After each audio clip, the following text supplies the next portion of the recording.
What's up guys, Random Racer here with a quick classic tech video for you guys today, and today I just want to bring you guys a quick look at the Apple iPhone 5s case. This is Apple's own brand of their case for the iPhone 5s and the only case available for it from Apple, and retailing at $45.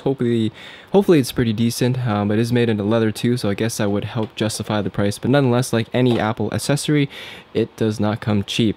Anyways, it comes in this very simple clear plastic packaging, and let's slice this open and check out the case.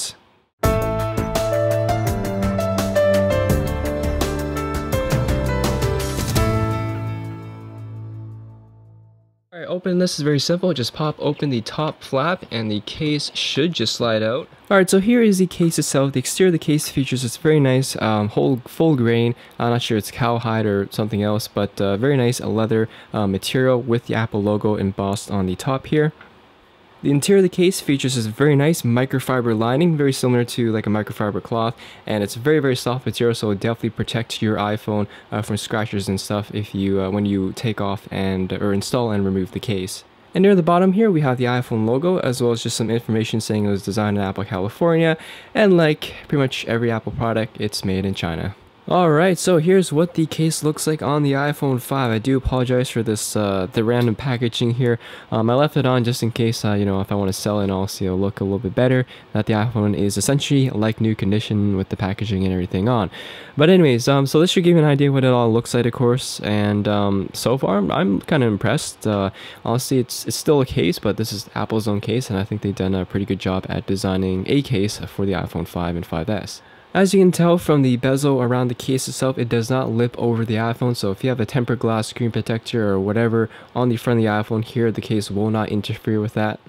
Here's a quick look at the back of the iPhone with the camera cutout and everything. Kind of wish all case companies made a decent size cutout like this. Nothing too big, nothing too small, just, you know, something like this, plain and simple. But overall, I think Apple has done a decent job cutting that out, you could say.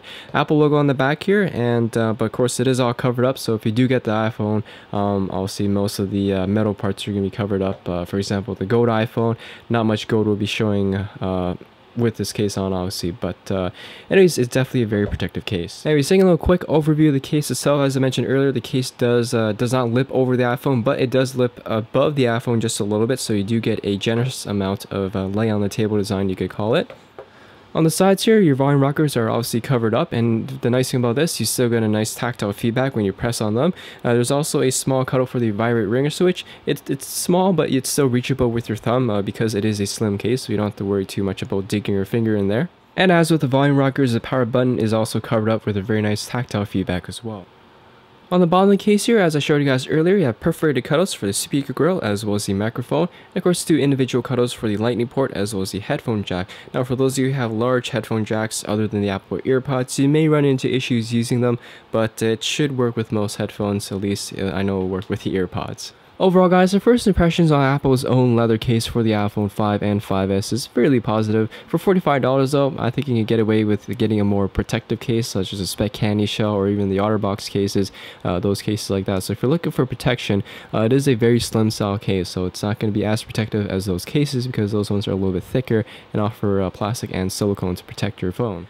However, for those of you looking for a slim case and just that Apple quality that you expect with most of their accessories, this case is very well crafted, the leather is very nice, and overall it's a pretty good case for the iPhone 5 if you're looking for something slim. One of the unique features about this case, you could say, is that it's probably the only case that you could buy legally, or a legal case you could say, with the Apple logo engraved on the back here. So obviously OtterBox, Spec, all of them, they can't slap in an Apple logo, it's infringing their copyright or whatever, but Apple obviously can put that in. In conclusion guys, I definitely recommend Apple's own case for the iPhone 5 and 5s. It's a very nice crafted case as you expect from Apple quality. For $45 though, as I mentioned earlier, you could probably get better cases that are a little bit more protective than this one here, but it's one of the few cases that offers an Apple logo, and as you expect with Apple accessories, this is very well crafted, you know, with all the cutouts and stuff around the phone, and the leather itself is very nice as well.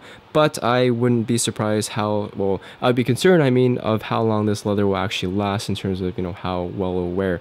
But anyways, that's my little quick review of the Apple leather case for the iPhone 5 and 5s. Thanks for watching guys, and I'll see you all next video. Peace.